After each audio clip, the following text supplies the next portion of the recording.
তাতে আপনার মেয়ের ইস্যুটা? আমার মেয়ে আর এখন আমার মেয়ে একা নয়, সারা বিশ্ব তাকিয়ে আছে পানীয় দিকে। আমার মেয়ে সারা বাংলায় পদ্ম ফুল ফোটাবেই।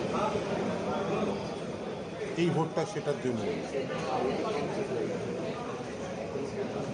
বললাম ন্যায়ের লড়াই, আর এইটা যে লড়াই আমার এখানেই থেমে থাকবে না। আমি যতদিন বাঁচবো লড়াই আমার চলবে, কারণ 12 তারিখ আমার কোর্টে হিয়ারিং রয়েছে, মেয়ের ওখানে 10টার সময়। আমি এটাও চালাচ্ছি, ওটাও চালাচ্ছি। এইটাতে এই জয়টা কি কিছুটা আপনাকে অক্সিজেন যোগাবে লড়াইয়ের জন্য? বলুন না। আর কি কাকুর কথাই সত্যি হয়? কাকু এর আগে বলেছেন এই লড়াইটা অনেক বেশি সহজ, ভোটের লড়াই। সেক্ষেত্রে কি মনে করছেন, সত্যি হবে কি? ন্যায় বিচারের লড়াই। এখন পর্যন্ত